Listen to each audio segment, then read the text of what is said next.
What's up guys, welcome back to another video. I hope you guys are having a wonderful day.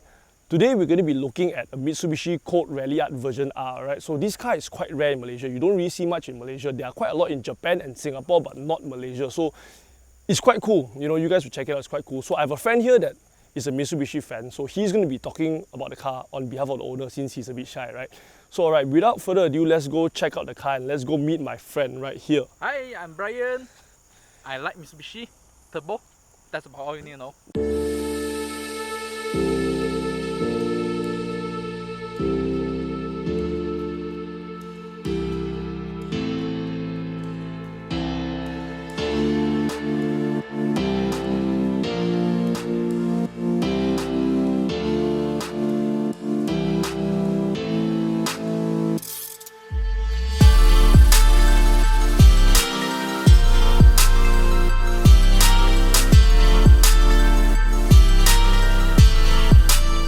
Okay, so tell me a little bit about this Colt. So as you guys can see, it's a grey. I don't want to call it nano grey. I'm not too sure exactly what grey it is, but it's a nice grey version. So before we do the walk around, tell me a little bit about this car. Okay, so what we have here is a Colt Ralliart converted to version R. Back in the days, about 0506 or so, its main competitor were Sport ZC31S from Suzuki and Honda Fit Type S GD3. Those were the competitor of this car. I see. Okay, so these cars are quite rare in Malaysia. I honestly don't really see much in Malaysia. So why is it that it's quite rare? Because there are no official distributors. I mean, Mitsubishi Malaysia doesn't bring in, so it's rare. So this is a JDM only car lah. Yep, correct. Okay. So before we talk furthermore, we're gonna start off with the walk around, right? So as you guys can see, right, the front is different from the standard Colt Ralliart. So what is the difference? What is the difference? Okay. So compared to the normal Colt or Colt Ralliart, we have a vented hood that is like Evo 9 style. Vented hood. We have this front bumper that is different and have this triangle. Ah, okay, so this is different. The grille has this triangle over here, right? And also, it gives better cooling than a HID headlight. Okay, so that's the main differences for the front lah. Yep. Alright, then you got a nice Ralliart badge over there as well as a front intercooler. Aftermarket. So on the side, as you guys can see, you have over fenders. So these are not aftermarket, these are only specific to the version R, right? So it looks a lot cooler, you guys can see. You know, it makes the car looks a bit fatter because this car is quite high. So with the over fenders, it actually looks really mean, very ganas, like, you know, like us Malaysians like to say. For the rims, we are looking at a set of 16-inch Advanti wheels. I'm not too sure what model. I'll put it in the description below, right? So tyres are Bridgestone RE003s, 205/45/16. Behind the wheels, we are running a set of VTTR Mini 6-port big brake kit, alright? Side profile. Oh yeah, this car is running a set of BC Racing coilovers as well for better handling and also making it look a bit nicer, a bit lower. Right, so moving on to the back, right? So the owner told me that this wing is quite rare, right? So what wing is it and why is it rare? Okay, this is a Ralliart wing. You can see a Ralliart page here. It's the original stuff, and it's currently discontinued because Ralliart have folded lah, basically. So they're gone lah. Yeah, they're gone lah. They're gone lah. Okay, goodbye lah. Goodbye. Okay, then for the bottom part, the bumper, what's the difference compared with the stock Ralliart or stock Colt? Okay, so because this car came out during the same period as a Mitsubishi Lancer Evolution 9, you have a Lancer Evolution 9 style rear bumper. You can see it's pretty much the same. This rear diffuser area. So it's got that Evo 9 style rear diffuser lah. Yep. Alright, then the owner also told me this is a Ralliart muffler, which is quite rare. And also, what do you call it? It's the exhaust guard, right? Yep. So Ralliart exhaust guard, which is, I assume, quite rare also lah, right? Should be. Should be, I'm not too sure about that. Moving on to the interior, right? So here we have it, the interior of this Colt. So the interior is quite simple, right? So these seats are the Ralliart seats, but it's a facelift version lah. You know what the owner told me is the facelift version, so different color scheme. It is a manual, 5-speed manual, so carbon fiber gear knob. We have a 10-inch or, you know, larger infotainment system / radio and everything. And also a very nice and also rare and expensive Ralliart DIN gauge, which have turbo, your turbo meter, your oil pressure and your oil temperature. So these are made by Defi as well. Look at the cluster here. Alright, so moving on to the engine bay. Let's go check out the engine bay. Do you mind popping the hood? Yeah. No, you don't mind. Alright, so bro, tell us a little bit about what engine is this car running and you know just what has been done to it lah. Okay, so this is a 4G15 MIVEC Turbo engine with TF035 turbocharger. Okay. This turbo is some hybrid unit, but I'm not too sure about what it is. Okay. Then we can see there's custom piping, front mount intercooler, Front mount intercooler. a Turbosmart blowoff valve, Alright, Turbosmart blowoff valve. a wire advanced engine cover thingy, Okay. Ralliart oil cap, Coltspeed strut brace, and some fuel pressure regulator. Some fuel barrier. Okay, so these cars 1.5 turbo, right? So Yep. 4G15 turbo, Yep. not to be mistaken with the 4G15 from the Satya and the Yep. Vira and It's all that lah. different. It's totally different lah, This is- right? The timing belt is reverse direction. Okay, so they call it terbalik lah. Yep. Right, everyone say terbalik. In So we Malaysia call lah. this terbalik in Yep. Malaysia. So terbalik means upside down. Yep. Right, so okay, so 1.5 turbo. How much horsepower is this The car owner pushing? Okay, say- how much does it push from stock? From factory? Stock will be about 150, 160 at the crank. Okay. Currently, this car, the owner says is outputting about 160 to 170 at the wheel. Okay, then what about torque?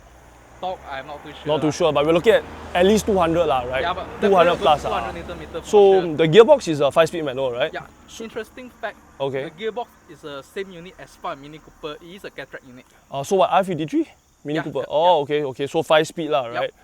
Alright bro, so thank you so much for showing us this car, you know, on behalf of the owner, you know. It's quite interesting lah to know some new things about this car, right? Alright guys, so there you have it for the walk around, you know, I hope you guys enjoyed that. So we're gonna go jump into the car and have a test drive, right? We're gonna drive this car, we're gonna see what is it all about. So I catch you guys in the car. Alright guys, here we are in the car, right? We're gonna go for a test drive, you know. The angle is a bit different today because we got my buddy over here Hi, riding Brian with me. here. His name is Brian as well. So we got Brian And Brian. Alright, so Mitsubishi Colt Verison-R. So let's see how it feels. Clutch feels a bit stiff. Quite nice feeling actually, quite nice feeling. I kind of like that feeling, you know, where it doesn't feel like your typical economy car, lah, right? It's got some nice pedal feel to it. Oh, it's got a nice turbo noises. Yep. The little spoolie boy doing work. Small in a small car like this, when you have this Yep. blow off sound and all, it feels good lah. Yep. Okay, so third gear we're at 4,000. The power pool is like quite okay.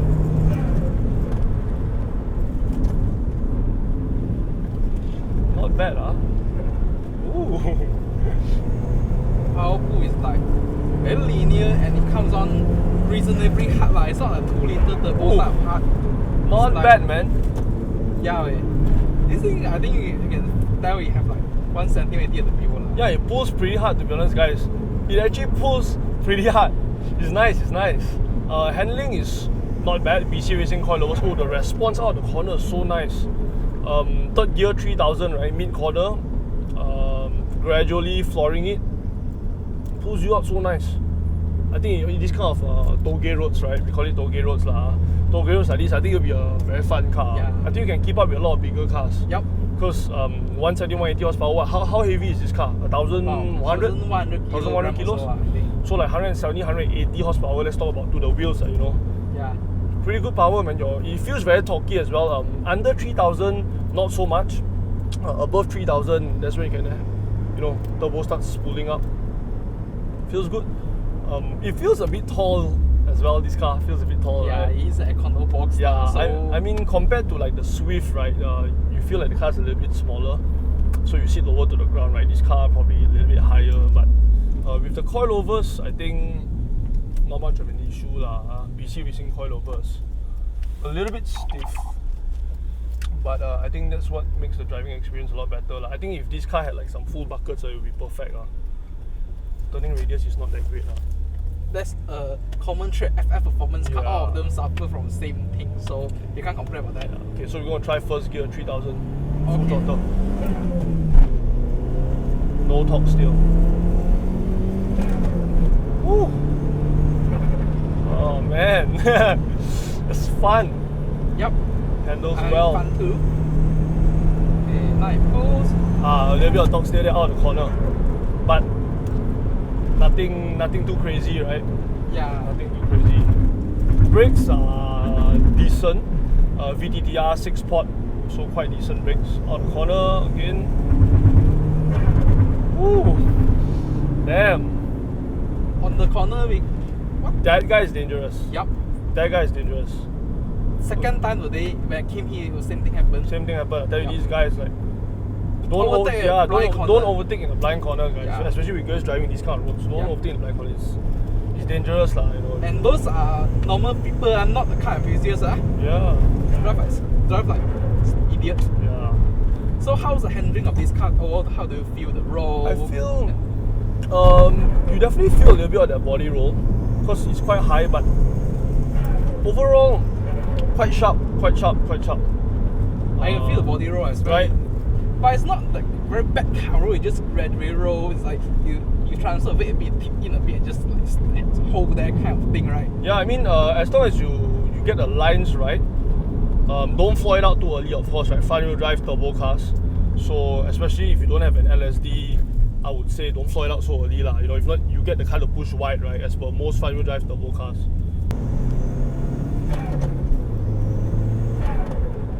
Oh man, the sounds are so addicting. Yup. Addictive, not addicting, addictive, right? So yeah, see mid corner, just give it some gas. This is not even full throttle. We're talking about 50%. How's the pedal placement on heel and toe? I would say it's pretty okay, pretty close. I mean, I have big feet, lah, right? But it takes a little bit of getting used to for me. I mean, as per most cars, when I get into new cars and drive it, you gotta give it some time. So that was okay. The shifter feels not bad, lah. I mean, it's decent. It's not as notchy as Honda. It's not gonna be Honda. It's not gonna be Honda, Good right? lah. Yeah, but it's not bad. Yeah. It's not bad. It's not rubbish. It's right? like it's in between those old day Proton 41 series and Honda. It's like, but it's more toward the Honda, just less notchy. Yeah, it's less notchy and there's quite a bit of free play. Yeah. But well, I mean, buying car is all about compromise. There's like this car is better at these are better at that. So you have to choose your own compromise that suits your driving or whatever thing you're doing. That is true. Oh, we've caught some traffic, but the steering is pretty heavy actually. It's pretty heavy. I mean, it has a nice weight to it, lah. I wouldn't say crazy heavy, but it has a nice weight to it. How's the steering feedback? Like, can you feel the road through Yeah, the steering wheel? I tell you, I'm especially this car running on coilovers, man. I'm feeling everything. So I think this car is like, it is more of a good daily driver pocket rocket that you can, use for your business or whatever. If you need to carry some stuff and have some fun along the way, this is going to be a good car. I mean, it handles nice. I mean, it's a manual, so you got a nice turbo, decent horsepower. I would say more than enough for the chassis, right? I mean, I heard you guys can do what on this engine? 300 horsepower? The highest ever is about 350 to the wheel on Australian dyno. Okay. And in stock engine, I've seen people in UK pushing as high as about 280 to the wheel with a set of Evo twin scroll DD05. That is quite crazy, to be honest. You can't think about it. 300 horsepower in a light car. I mean, I think it's going to be quite a handful to drive, lah. Yeah, you definitely need an LSD. Yeah. Without an LSD, seriously, you're taking in these kind of roads, you want to fly out corners, don't even think about it, lah. Unless you want to go into the drain, lah, right? Yep.